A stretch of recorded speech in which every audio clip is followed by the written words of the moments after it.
Hola, ¿qué tal? Mi nombre es Sergio Ramírez Toledo, soy alumno de la Universidad del Tacaná de la carrera Contaduría Pública Matutino.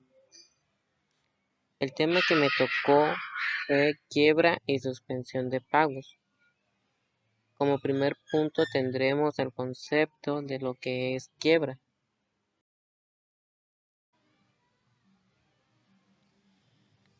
Como primer punto tenemos el concepto de quiebra. Se dice que la quiebra es una declaración legal acerca de que el individuo, o sea la persona, o también una organización no puede pagar a sus acreedores o deudas. La declaración de quiebra se encuentra regulada principalmente por leyes que caen dentro de la jurisdicción del gobierno federal. La validez de las reclamaciones de quiebra y las exenciones se encuentran reguladas por la ley estatal y varía del estado a estado.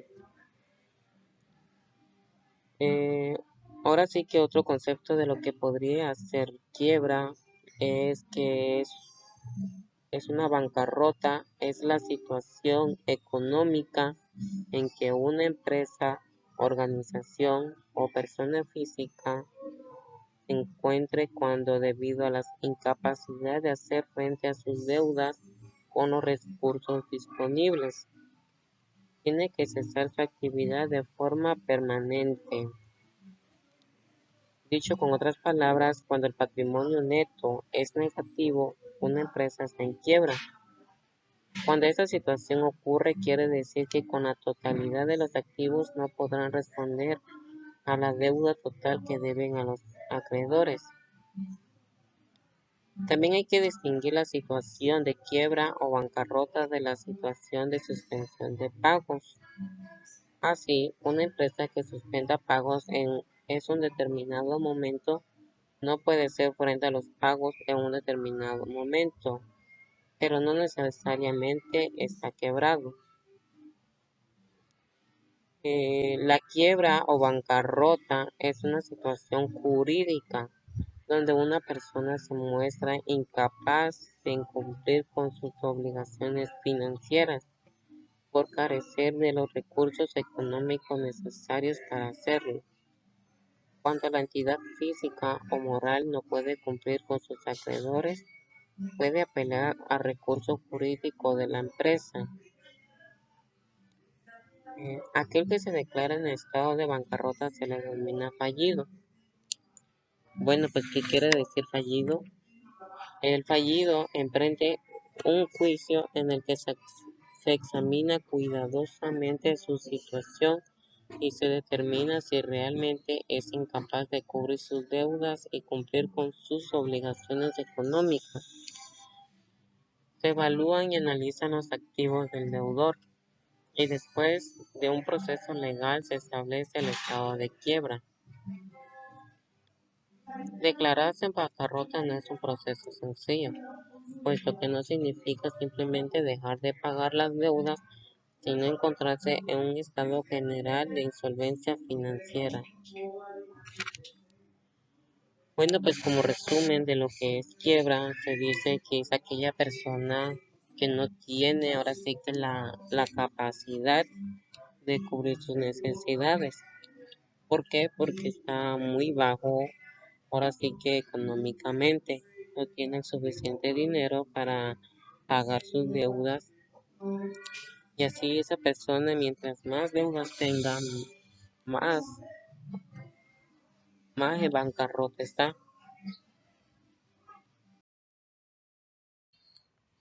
Dentro del tema tenemos lo que es la suspensión de pagos.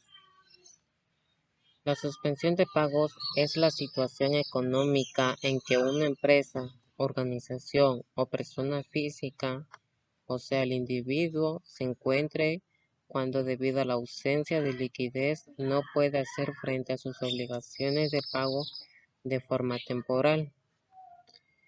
La suspensión de pagos, a pesar de ser una grave situación para la empresa, tiene algo positivo. Bueno, ¿qué es eso positivo? Bueno, pues que recae en que la situación no es definitiva, ¿Qué quiere decir? Pues que la empresa no puede pagar sus deudas o no puede hacer frente a sus obligaciones de pago de forma temporal. Ahora bien, si esta situación se prolonga en el tiempo, la empresa podría declararse en quiebra. Por acotar un poco más el término, se trata de una situación de liquidez o no liquidez, es decir, la empresa no tiene efectivo para pagar, por ejemplo, a sus empleados. Sin embargo, eso podría deberse a que clientes que no pagan en su debido tiempo a la empresa. Es por eso que una empresa presta mucha atención a la calidad crediticia de sus deudores.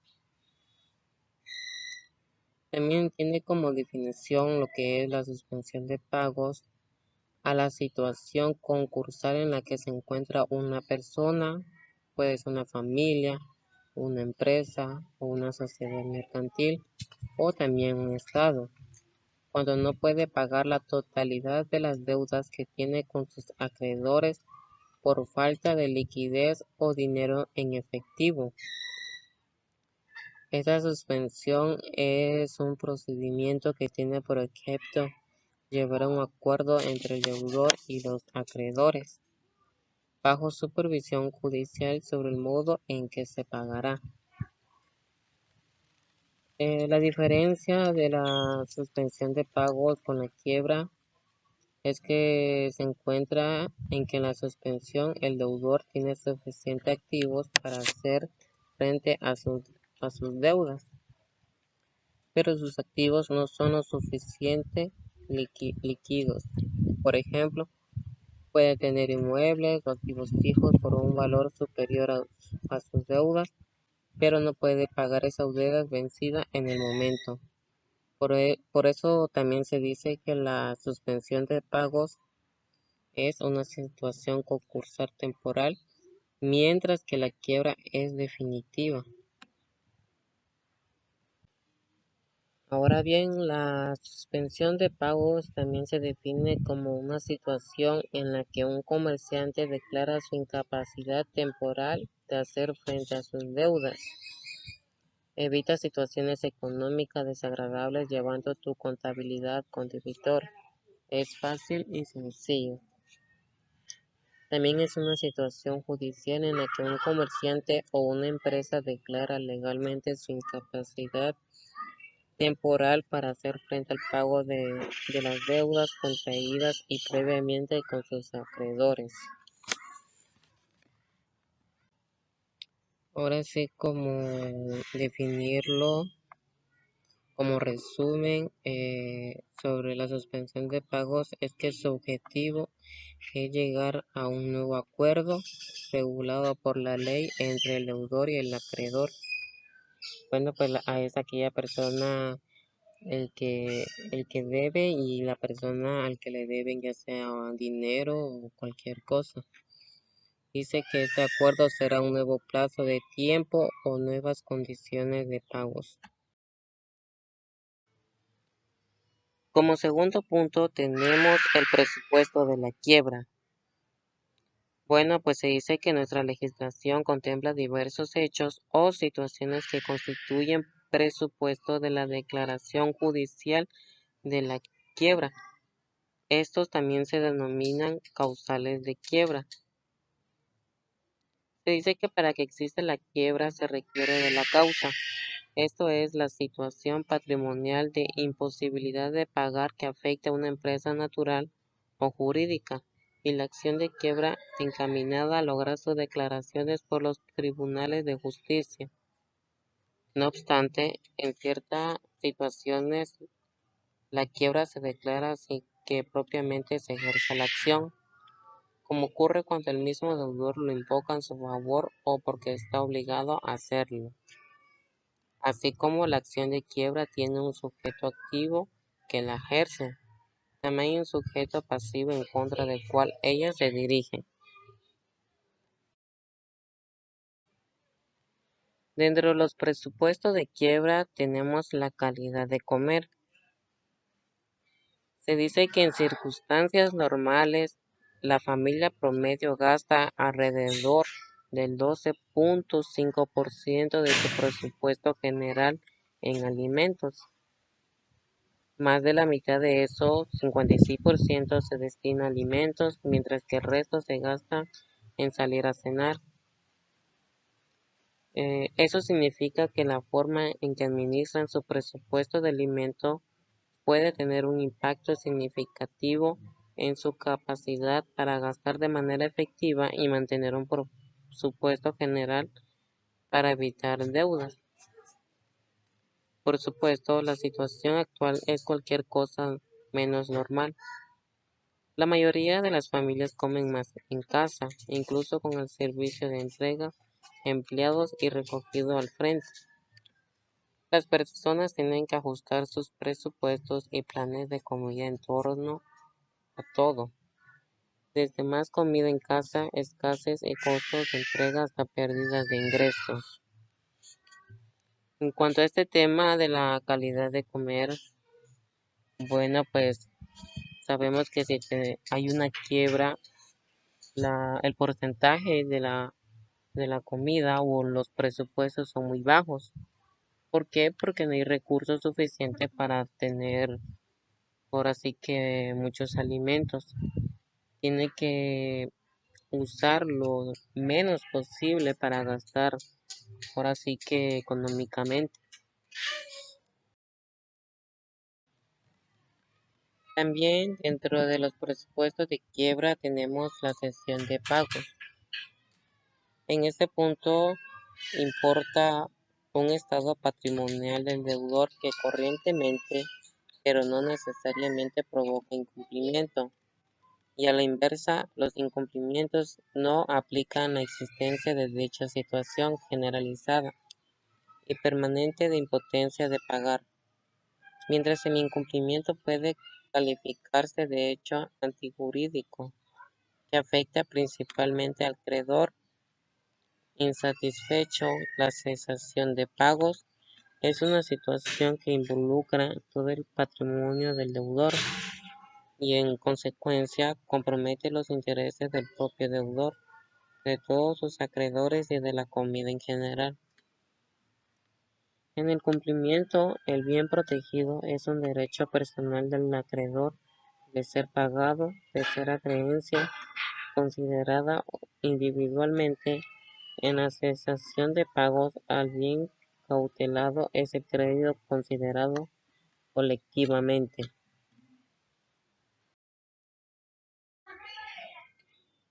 Como tercer punto tenemos las clases de quiebra.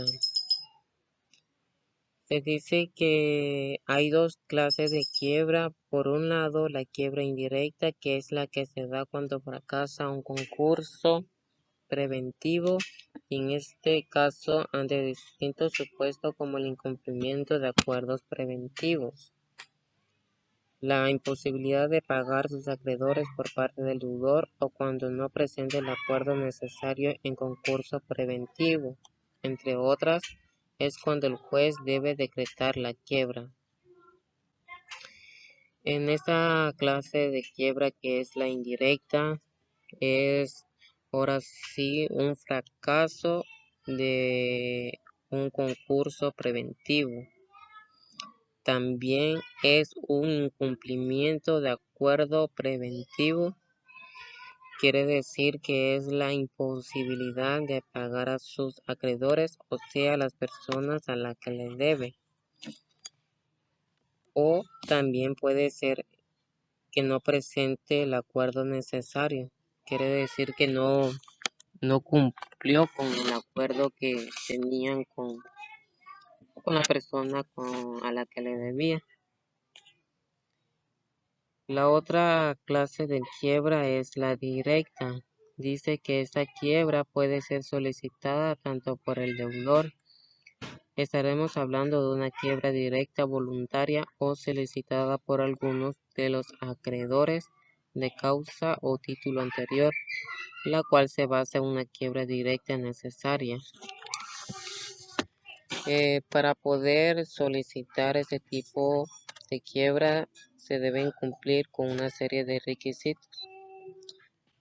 Bueno, ¿cuáles son los requisitos? Bueno, pues en primer lugar es cuando es el deudor que pide la quiebra, debe cumplir con todos los requisitos formales y poner todos los bienes a disposición del juzgado. Como segundo punto es cuando el acreedor, quien solicita la quiebra, debe acreditar que el deudor es un sujeto concursable y que se encuentra en estado de cesación de pagos. Y como tercer punto o requisito, se dice que debe demostrar la existencia de un crédito que sea exigible. Dentro de las clases de quiebra existen tres tipos. Una, una de ellas es la fortuita, la otra es la fraudulante y como la tercera es la quiebra culpable. Bueno, pues daremos definición cada una de ellas. Comenzaremos con la primera, que es la quiebra fortuita. Dice que esta ocurre cuando se ha hecho todo lo posible por evitar esta situación. Sin embargo, debido a las condiciones de mercado, una situación personal o de cualquier otro tipo, la empresa se ha declarado en quiebra. También se tiene como concepto que es una de las posibles calificaciones de que puede ser objeto la quiebra. Se trata de la quiebra derivada de los infortunios considerados como causales en el orden regular y prudente de una buena administración mercantil. Se oponen a este tipo la quiebra culpable y fraudulenta, que están previstas como figura delictiva en las correspondientes normas penales, las cuales a su vez y a efecto de descripción del supuesto de hecho, se remiten a los preceptos mercantiles. Como segunda clase o tipo de la quiebra, tenemos la fraudulenta. Dice que este tipo de quiebra es cuando la persona jurídica quebrada se declara en bancarrota, mientras oculta para su beneficio y el beneficio de otras personas parte de los activos o si es reconocido como deudor de sumas sin serlo. Este tipo de quiebra es un delito, ahora sí que se puede decir que de cuello blanco. Si bien es difícil generalizar entre sus jurisdicciones, los actos delictivos comunes bajo los estatutos de quiebra generalmente implican el ocultamiento de activos. Ahora sí, como una definición resumida, este tipo de quiebra es cuando no se hubiese llevado la contabilidad con arreglo ahora sí que a los requisitos señalados. Puede decir que están señalados en el Código de Comercio o que llevándolos haya incurrido en ella en falta que hubiese causado perjuicio a tercero. Bueno, pues esas son las clases de quiebra. Se mencionó que hay quiebras voluntarias e involuntarias, hay quiebras fortuitas, hay quiebras fraudulentas, fraudulentas y también hay quiebras culpables. Como cuarto punto y el último tenemos la rehabilitación del quebrado. Se dice que derogado por el artículo 242, ley 222 de 1995, nos dice que el quebrado que en el proceso penal haya sido sobreseído definitivamente absuelto podrá ocuparse en operaciones de comercio por cuenta ajena bajo la responsabilidad de su mandante. Además, será rehabilitado cuando compruebe el incumplimiento del concordato o con el que haber de la quiebra se cubren íntegramente las deudas reconocidas en las sentencias.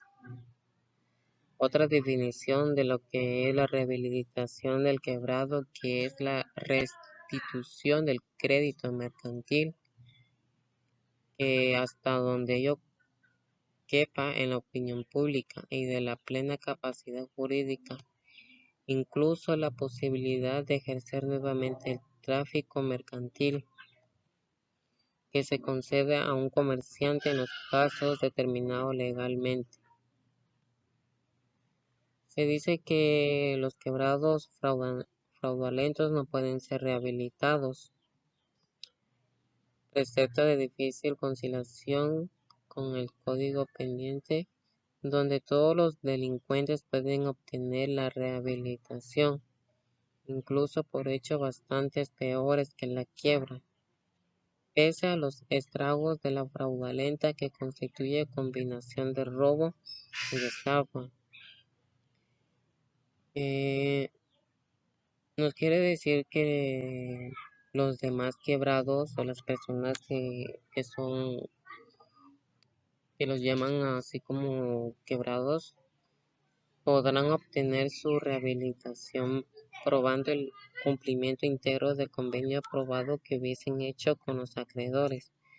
De no haber convenio, han de probar que los bienes existen en la quiebra o con otras entregas posterior han satisfecho totalmente las obligaciones reconocidas en la quiebra.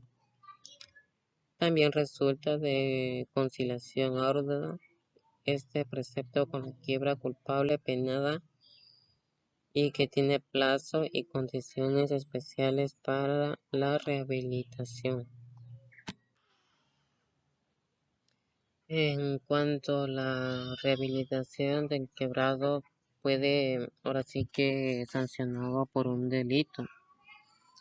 ¿Qué quiere decir? Bueno, pues cuando esa persona eh, no tiene, ahora sí que no cumplió con esas deudas que tenía con el acreedor, por eso está sancionado por la ley. De hecho, está derogado por el artículo 242, Ley 222 de 1995. Dice que en ese artículo te dice, está muy claro que el quebrado sancionado por uno cualquiera de los delitos doloso descrito en el capítulo 7 solo podrá ser rehabilitado después de transcurridos 10 años desde la fecha de la sentencia y de haber pagado o extinguido por cualquier causa todas sus obligaciones y cumplido las condenas penales. En ese caso de delito culposo, el término anterior será de 5 años. Los indirectos administradores, gestores, liquidadores, representantes o fiscales de la sociedad a quienes se haya aplicado la prohibición del ejercer el comercio administrar o representar sociedad podrán solicitar la rehabilitación antes de que expire el término de dicha provisión y el juez la decretará si el peticionario, además de haber observado buena conducta, cumplió la pena principal o objeto de perdón judicial, de condena o libertad condicional. Esa rehabilitación del quebrado dice que primero tiene que conceder con sus deudas, bueno, pues pagando su sentencia. Ahora sí que en la cárcel, ya que haya cumplido con la pena de, si es un delito culposo, será de 5 años y si no, pues será de 10 años. Se dice que después de pagar esa sentencia, debe de pagar todas sus obligaciones, o sea, la deuda que tenía con el acreedor, y así tendrá una rehabilitación del quebrado, y así pues ya tendrá extenso a las quiebras o las deudas que tenía. Bueno, pues esto ha sido todo. Espero que haya quedado claro el tema de la quiebra y la suspensión de pago. Dentro del tema se vieron el concepto, las clases y se vieron por último la rehabilitación. Bueno, pues espero que le haya sido de útil. Espero que le haya gustado.